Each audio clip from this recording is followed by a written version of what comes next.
Deshaun Watson, deal or no deal? It's settled. It ain't going to be forgotten, though. We'll talk about it today here on Locked On NFL. You are Locked On NFL, your daily NFL podcast. Part of the Locked On Podcast Network, your team every day.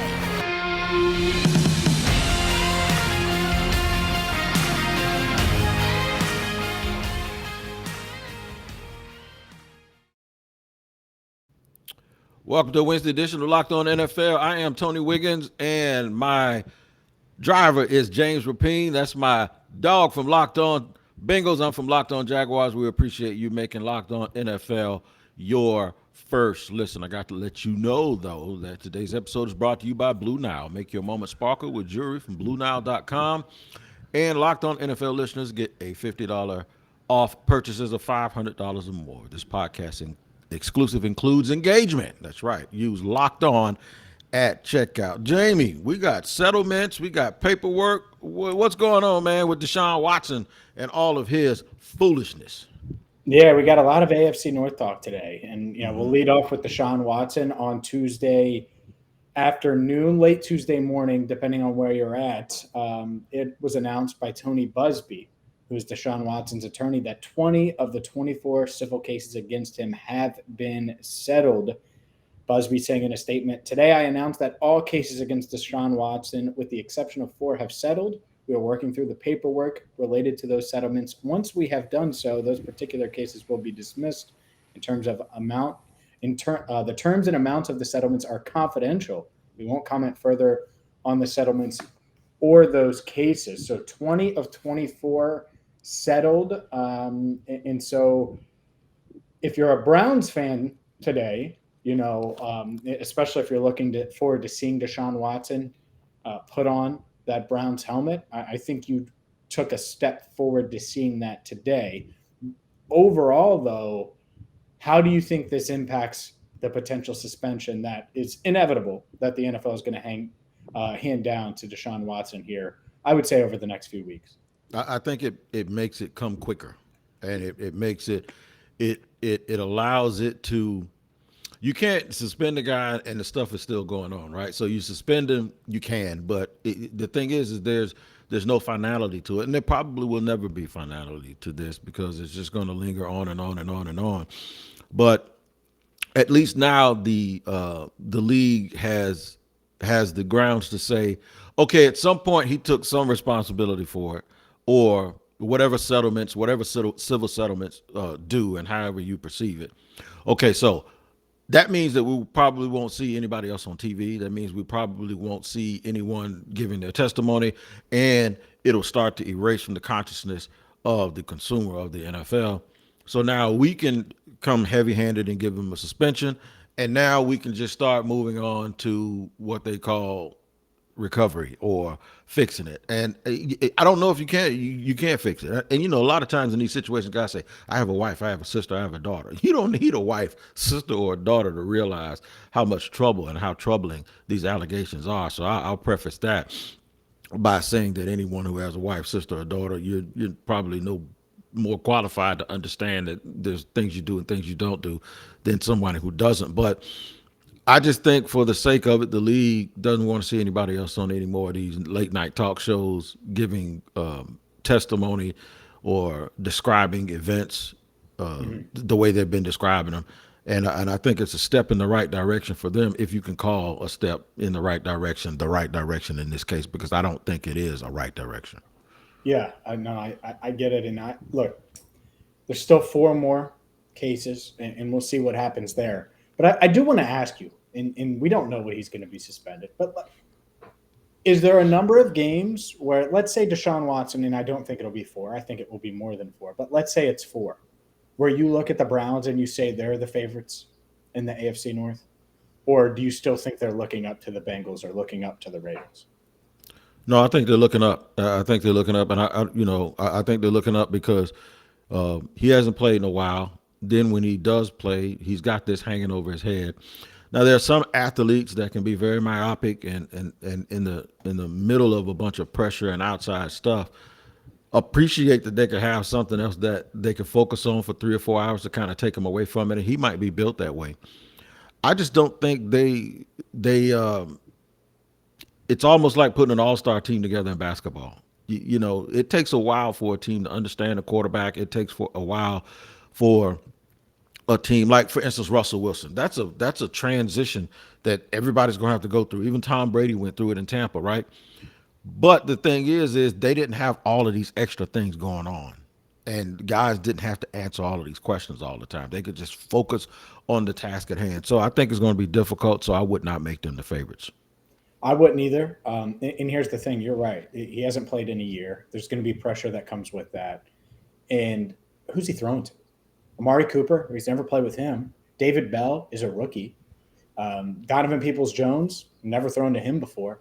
So to me, maybe they go after a Will Fuller. And I'm turning this into the, focusing on the football side, but there is football ramifications to these settlements. And the fact is it feels like now, and I don't know if I would have said it this morning, right, or Monday morning, or anything like that. But there's a shot here where Deshaun Watson plays 8-10 regular season games now. And I think that door in my head had almost been closed. But when you settle 20 of 24, it opens the possibility that he could be the Browns quarterback for most of this season. And by that, what I'm saying is starting the majority of the games this year. I'm still kind of looking. I believe that they're going to be heavy-handed with him. I don't know if he's going to play this year. I really don't. Think you still think that even with the settlement here, you think that it could be a full season? Yeah, because I expected the settlement to happen anyway, and a lot of folks are probably sitting there going, "Man, why didn't you settle this thing 7, 8, 9 months ago before all of this happened?"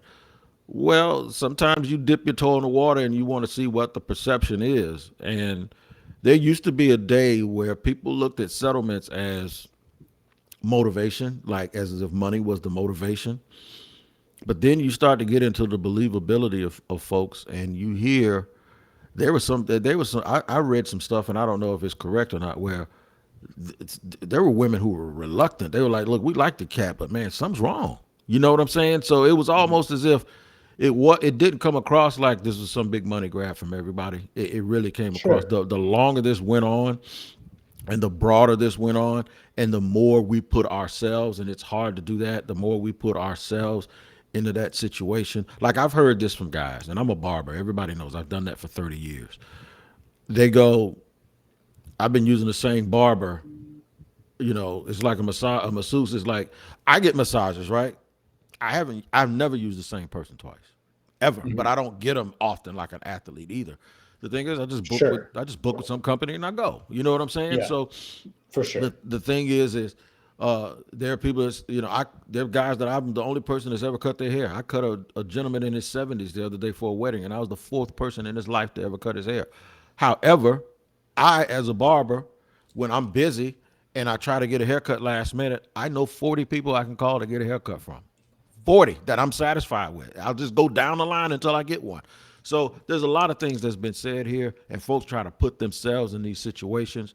And when the average person puts themselves into the Deshaun Watson situation, they just go, what in the hell was he thinking?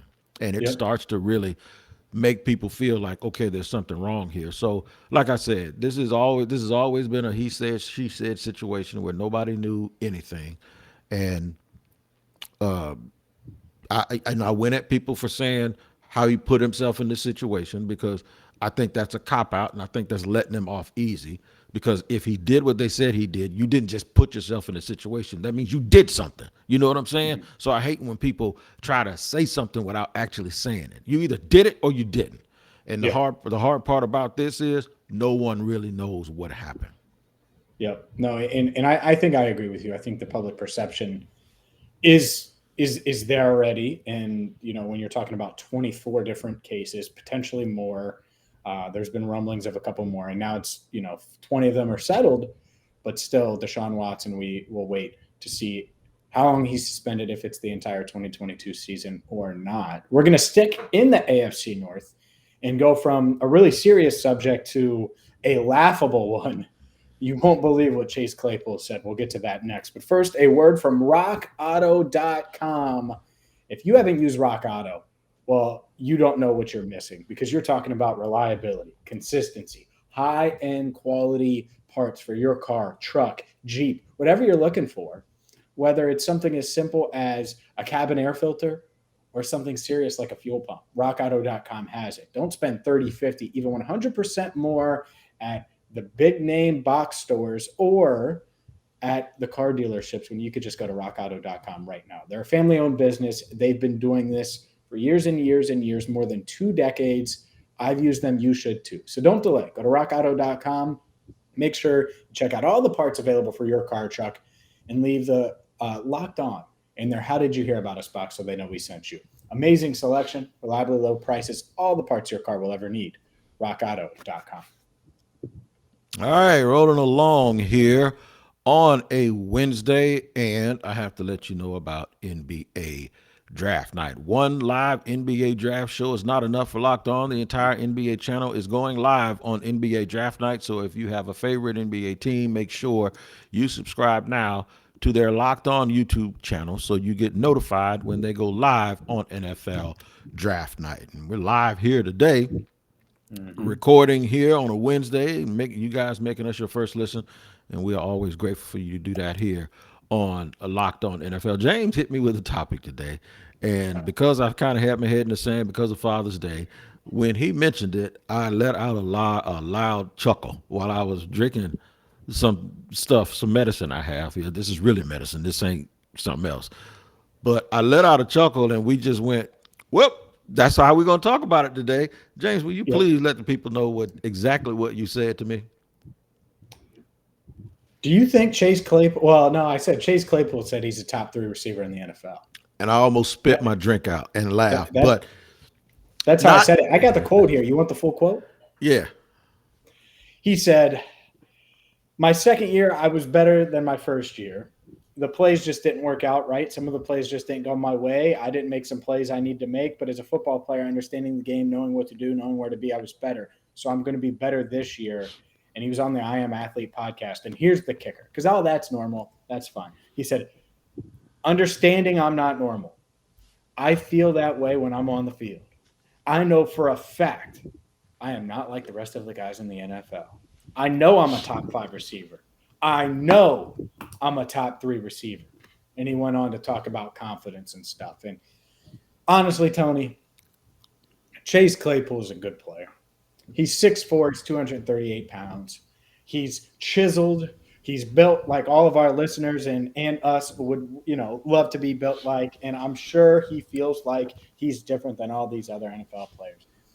But Chase, and I'm looking right in the camera, Stephen A. Smith style, you're the second best Chase in your division. You're not even the best receiver on your team. And I don't know where you get off thinking that you're a top 5 or top 3 guy, because even if you go out and have the 1,300 yards and 11 touchdowns, 10 touchdowns that he said he'd have on the I Am Athlete podcast, you still aren't going to be a top 3 receiver. You still aren't going to be considered a top 5 receiver. So go ahead and prove me wrong, but I think it's laughable, and I go ahead and chuckle, Tony. Now, my laugh is different from yours. Oh, my God. My laugh is not because I don't like his confidence. My laugh isn't even to tell him he's wrong. I told a guy one time, I'm going to tell you a quick story. I told a guy one time in one of these little convenience stores in my old neighborhood. The guy, I didn't tell him. I told the guy I was with because I didn't want to tell him because the guy looked like he probably knocked me out.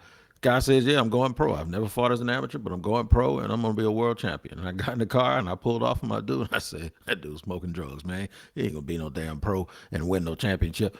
Dude went on to win 3 championships between the 135 and 147-pound division in boxing. World champion. And he's going into Boxing Hall of Fame. I think he went in last weekend in the Florida Boxing Hall of Fame. He would have. Yeah, he would have knocked me out. And I told him this when he came back. He came to the barbershop years later, and I told him I doubted you. I didn't believe you. And so I'll never say when a guy makes a proclamation like that, I believe it. But it's still funny. It's funny to me that a dude with the awareness of Chase Claypool would say that when the clock is running out, he catches the ball, he's celebrating. And he ain't spotting the ball, and his teammate has to come snatch it from. That's what's funny. The funny part is, I think he actually could be one day physically he could be Julio Jones. He's got that body. He could be DK Metcalf. He does. What? He has physical listen to me now. Listen to me. Come He on. has the physical tools to do it. But here's the problem. That's not what makes you the best, dude. What makes you the best is what goes on up here. How far does he have to go to get to the point where he's Larry Fitzgerald? A long way in terms of maturity. But the reason why it was funny is because only an immature player that has done some of the stupid stuff he's done would say something like that and actually think everybody's going to believe it. That's what the fact that he said it, and if Deontay Johnson had said it, I would laugh too. But I would laugh because of what you just said. Man, you ain't even the best. You ain't even the third best player in your division. What are you talking about? You're the third best player in the league. But when he says it, it's funny for a different reason, because it's the same reason why we laugh at him for doing some of the other stuff that he does. This is typical Chase Claypool. And he also, I saw a little snippet from that show where he talked about how much money he's making on TikTok. Yeah, and he's going to continue the TikToks, and fine, whatever. You can do like the personal branding stuff, but that's a separate discussion. Here's the thing. Here's why it's silly. Because you touched on the mental aspect. Yep. You can't just be this physical. You know how many guys are physically gifted? Most of them. David Boston. Most of them are freaks. Right. Freaks all the time. Lance Stevenson in the NBA. Physically, I saw him at the University of Cincinnati. Mick Cronin said, man, if he stays here for a couple years, he's going to be a lottery pick. What did he do? He had to leave to support his family. He's the 40th overall pick. And never really got it all the way. Mm-hmm. Right? Never really got it all the way. He had some moments and some run-ins with LeBron and stuff. But, man, if he had reached his full potential, most guys never do that. So just because you're physically strong and fast and big, and like that's why DK Metcalf fell. People are like, yeah, he's got all these attributes, but guess what? He's got a medical thing, and I can find other big, strong, fast guys. But the difference is this dude makes plays. And I've seen that too. And I'm not saying he should go for 1,000 this year. He had a bad quarterback. Let's call Ben what he was at the end. Washed quarterback. That was done. I understand that. At the same time, this guy isn't a top 3 receiver in the AFC North. No. He's not the best receiver on his team. And while he may be the most physically gifted on his team, Carson Wentz is gifted. What the hell does that matter? Great point. Does that mean he's Andrew Luck or John Elway? Or hell no, he's not. Like that's the thing, is like Justin Herbert's gifted, but it's worked. It's different. People believe in that dude, right? Josh Allen, gifted, but he found a way to make it work. Will Chase Claypool ever become a top 3 receiver? I would say no. It's good on him for saying it. That's great. Yeah. I'm glad you have confidence. But I'm going to play that clip back. Don't you worry. If you don't go for – in 1,300 yards isn't top 3 receiver material anyways, just so he knows. But you know – 17 games, that's not enough. The funniest thing is when you reach that point, top 3, you know, guys that are there, they don't say it. You know who says it? Everybody else. That isn't because you know why? Everybody else respects that dog in you. They respect that work. So I'm gonna name a guy right now. I named 2 guys. They're not top 3. I think they're top 12. And they're top 12 because other people say it. DJ Moore, Terry McLaurin. Mm-hmm. Everybody, they give other people called him Scary Terry. Other people, to get to that level, you don't say that about yourself. And that's what's funny to me. The fact is, I'm a top 3 receiver. I don't hear guys, unless they're already there, like AB was like, ain't nobody touching me, and y'all know it. That's different because you prove it over and over again when he was in Pittsburgh for those 6 years. But the bottom line is, if you're not there and you say that about yourself, that's a sign that you're not there, because guys that get there don't say it about themselves. Terry McLaurin is light years better than Chase Claypool. Absolutely. I'll take it. If you ask 100 scouts and GMs and personnel people, they would bite their tongue. They'd say it so fast. Terry McLaurin. They take him over Chase Claypool. 100 out of 100. Yep. Not even a debate. And so with that, happy top 3 Chase. Well, Jamar Chase, not Chase Claypool. Anyways, up next, we're going to dive into a guy that you covered that wants to make NFL history with the Packers this year, at least tie history and set history in 2023. But first, a word from Built Bar. All right, man. Y'all know where I'm at with Built Bar, man. I am all in with the salted caramel. However, Built Bar has a mud pie, and I tasted it. And oh my God, is it outstanding and delicious. And it comes in that protein infused marshmallow, which is the puff, and it comes in the original bar fashion of Built Bars. Same macros, great macros, 150 calories, 8 grams of sugar only, and packed with 16 grams of protein. The mud pie bars and puffs are available at built.com right now, but they're going fast because they're absolutely delicious. I've never had something so chocolate. It's covered with 100% chocolate that when you eat it, it does not get all over your hands, and it's not waxy and chalky either. Go to built.com, use promo code LOCK15, and what's going to happen is you're going to get 15% off your order. I'll repeat. Go to built.com, use promo code LOCK15, and you're going to get 15% off your order. Make sure you use the promo code LOCK15, I've said it 3 times, for 15% off at built.com. Tony, a guy that you covered in Jacksonville for a time, Marcedes Lewis, the veteran tight end. I remember when Marcedes Lewis was, one of these fantasy football sleepers. The fact that he's still in the NFL, kind of wild to me. But he is going into his 17th NFL season, playing for the Packers this year in the final year of his deal with Green Bay. And he said, this year, I'll tie the record for most seasons played by a tight end. He said it would be great to break it, and then I would consider, okay, I've done that. 18 is kind of bizarre, especially at the tight end position. And it is a really hard position, as you're aware. So, one, is it kind of crazy to look back on and think that Marcedes Lewis is still in the NFL to you? Because it is to me. And 2, you think he ends up getting the record and hangs around through the 2023 season? I'll take the second question first. Yes. And right. 1 will tell you why I said yes on 2. Because of his physical conditioning. If you see him walking today, he's built like a 23-year-old. That dude stays in shape. He's 6'7", probably goes 250-ish. He's always looked like the guy who, when they drafted him in the first round, by the way, this shows how long ago they picked him. They picked him in the first round. They stayed right there, and they picked Maurice Jones-Drew in the second round.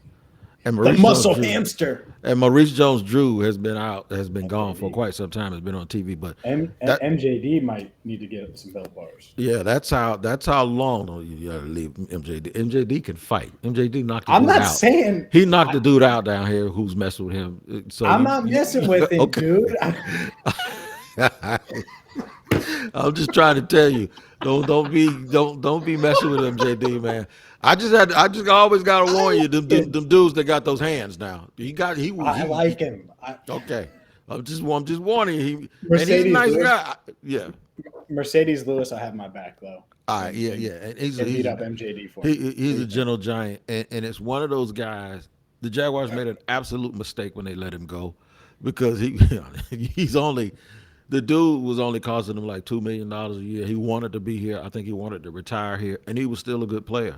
He was still exactly what you wanted him to be, which is a guy who could block, tackle, be a buddy. He would be a great buddy for Trevor Lawrence right now, and they never really fully replaced him. They've had to try to replace him with 2 or 3 different people.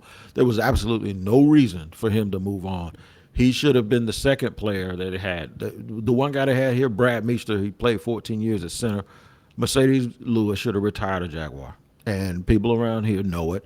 And now he's up in Green Bay. But he's in incredible shape. He probably underachieved a little bit considering where he was picked, because everyone thought that he was this great athlete who was just going to be bigger, stronger, and faster than everyone else. So what happens is he's still a great athlete.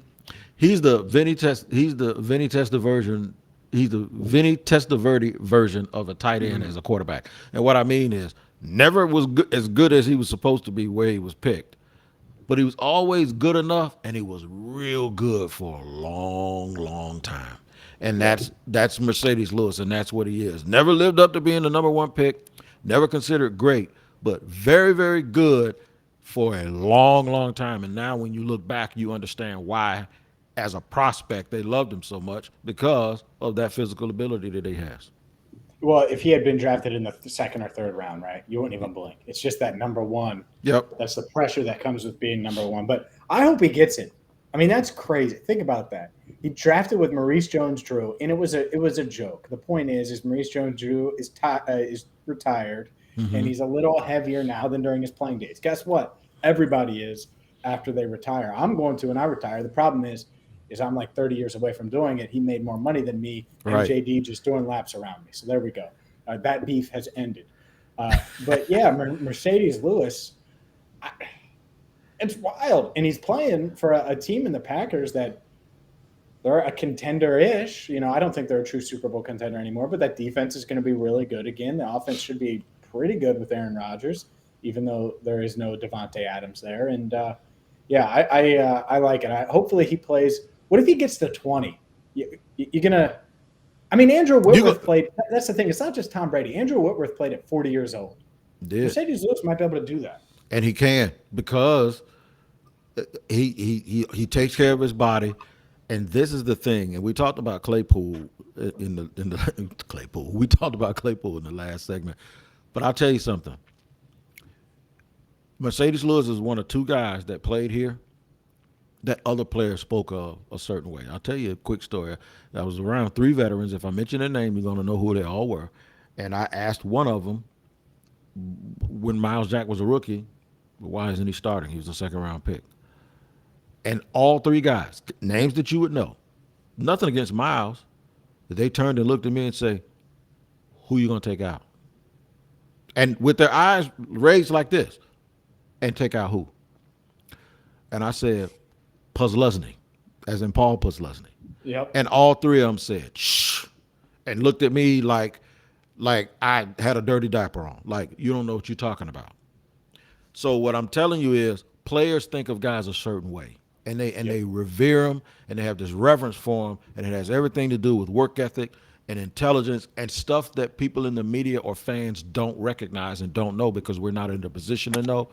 Marcedes Lewis was that guy. And I bet you he's that guy in Green Bay. And because of that, he's probably going to be able to stick around for a couple of more years. And the fact that he's still functional and still a good player, and he's a leader, and he doesn't cost very much, and he saves you a roster spot because he can block and catch. He's not one of those guys who's either a move tight end or a blocker. He's both. So with that versatility and the fact that he takes care of himself, he's low maintenance, he's a leader, and he doesn't cause problems, and he'll probably have the backing of everyone around him, especially if Aaron Rodgers is still there. Yeah, he could do 20 years. He could do 20 years and be the Vinny Testaverde of tight ends. Tony Wiggins. All these things you were saying, Tony, I was like, man, that sounds like Tony. Leader, low maintenance, all these things. So, I got a little high maintenance. I got a little high maintenance these days, but it's not all with, good. not with me, but you know, maybe maybe elsewhere. I'm the high maintenance one of the Locked On NFL Wednesday crew. But thank you so much for making us your first listen here on a Wednesday. Make sure you subscribe on YouTube, follow wherever you get your podcast. Leave us a 5-star rating so more NFL fans across the globe can, check out Locked On NFL. For Tony Wiggins, I'm James Rapien signing off for now right here on Locked On NFL.